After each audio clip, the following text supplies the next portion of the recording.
Good morning सबैजनालाई मेरो ब्लगमा स्वागत छ, मेरो भिडियोमा स्वागत छ।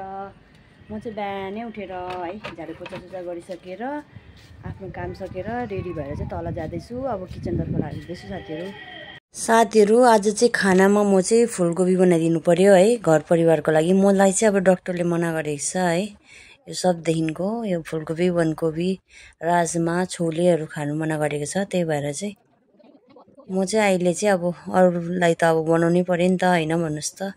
आफूले खाएन भन्दा पनि अरूलाई पनि नबनाउनु त भएन र त्यही भएर चाहिँ यहाँ फुलकोपी काट्दैछु। अन्त मेरो छोरा चाहिँ यताउता उसलाई सेतो सेतो देख्दाखेरि चाहिँ के चिज हो जस्तो लागेर चाहिँ आएको छ यहाँनिर। र म चाहिँ अब नवरात्र चलिरहेछ र बिना प्याज लसुन चाहिँ अलिकति मेहनत गरेर बनाइदिनु पऱ्यो भनेर फुलकोपी आलु फ्राई गर्दैछु। यहाँ टमाटर कद्दुकस गरेको छु, यहाँ अदुवा र खोर्सानी यति हो मसला चाहिँ। अनि यसमा चाहिँ धनिया अनि जिरा र धनियाको पेस्ट घरमै बनाएको त्यो चाहिँ हालेर चाहिँ बनाइदिनु पर्यो साथीहरू है।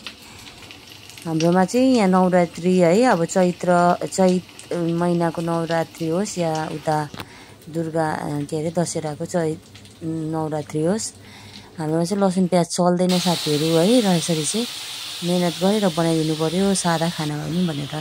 टमाटर, जिरा, धनियाको पेस्ट, हल्दी, त्यहाँदेखिको अघि देख्नुभयो होला नि तपाईँहरूले अदुवाको पेस्ट र यसरी हल्का सब्जी बनाइदिनु। साथीहरू म चाहिँ एकछिन है डक्टरकोमा जाँदैछु, अनि डक्टरकोमा गएर आएर चाहिँ हजुरहरूसँग भेट्छु ल।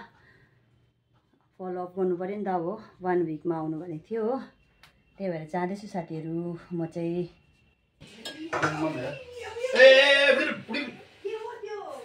ब्याङ्ककमा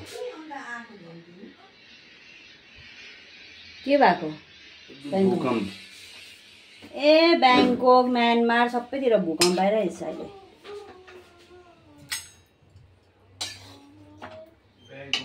म चाहिँ डक्टरकोमा गएर आएर पनि खाना पस्केर दिँदैछु सबैजनालाई है।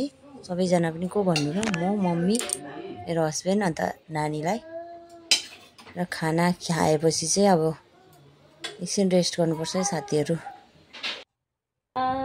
गाइस मैले चाहिँ मेरो छोरालाई सुताउँदैछु है, उसलाई चाहिँ यसरी सुताउने आदत गरेको छु, त्यही भएर यसरी सुत्छौँ चाहिँ है।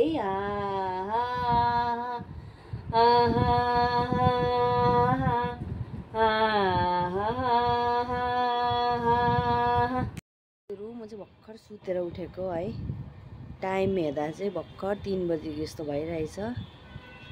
तर हेर्नुहोस् ल, 3 बजे जस्तो घाम लागिरहेछ है यहाँनिर।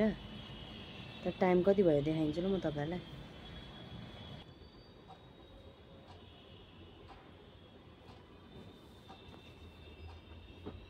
बेलुकीको 6 बजी पनि साथीहरू। यहाँ चाहिँ यस्तो उज्यालो हुन्छ हेर्नु न, घामै अस्ताएको छैन है। बाबुलाई चाहिँ मैले उसको पापासँग तल पठाइदिएँ, म चाहिँ अब तल जाँदैछु है। टी बनाएर पिउनु पऱ्यो है, अरूलाई पनि दिनु पऱ्यो, मम्मी अनि मेरो हस्बेन्डलाई, अन्त बाबुलाई पनि केही खिलाइदिनु पऱ्यो है। यहाँ चाहिँ यस्तो दामी फुल भएको छ हेर्नु न यहाँनिर हरियो। 3 days later। हेलो साथीहरू, तपाईँहरू सबैजनालाई नमस्कार छ मेरो तर्फबाट है। तपाईँहरूलाई त्यसै पनि थाहै छ अहिले चाहिँ नवरात्र चलिरहेको छ, चैत्र नवरात्रि। र यहाँ बिना प्याज लसुनको सब्जी बनाएको छु मैले चाहिँ है दिउँसोको। अनि यहाँ दाल बनाएको छु है। अनि हेर्नुहोस् मेरो छोरा चाहिँ, नानी भएको घर चाहिँ यस्तै हुन्छ क्या हौ साथीहरू। हेर्नु न, यहाँ जति सफा गरे पनि यी सामान फ्याँकिदिएर है, चियर फ्याँकेर, पानीको बोतल फ्याँकिदिएर केही राखेको छैन उसले चाहिँ हो। यस्तै बदमास गर्छ दिनभरि हो, कामै यही हो मेरो। साथीहरू श्रीतिकलाई चाहिँ जहिले खाना खिलाउँदा यस्तो गति पार्छ है। यी लुगाभरि है, सानो हुन्जेल राम्रो थियो, बेहोरा बानी जति ठुलो हुँदै गयो नराम्रो हुँदै गएको छ है। आफ्नो मान्छेकोमा गएर बसेर खानु पर्यो भने बिहालत छ, त्यही भएर चाहिँ म आफ्नो मान्छे कसैकोमा जाँदिनँ है। तपाईँहरू आएन भनेर चाहिँ मन नदुखाइदिनु होला। यस्तो गर्छ मेरो छोराले चाहिँ, खाना खाँदा चाहिँ यस्तो मैला मैला मैला मैला गरिदिन्छ क्या। गर्मीले है आलास तालास हुन्छ, एनर्जी आउँदैन, पेट गरमहरू हुन्छ, त्यही भएर नरिवल पानी चाहिँ पिउँदै गर्नुपर्छ है साथीहरू।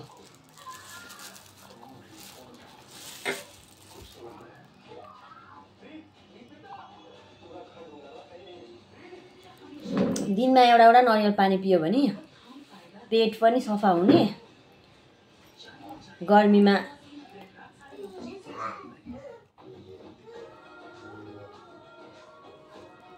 डिहाइड्रेट हुनुबाट पनि बाँचिने, राम्रो हुन्छ है साथीहरू। त्यसै पनि म त बिमारी छु अनि नरिवल पानी दिनमा एउटा पिउनु भनेछ डाक्टरले।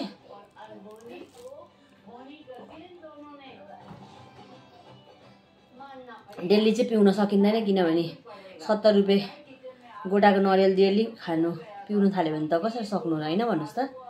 त्यही भएर विकली 3टा चाहिँ पिउँछु म।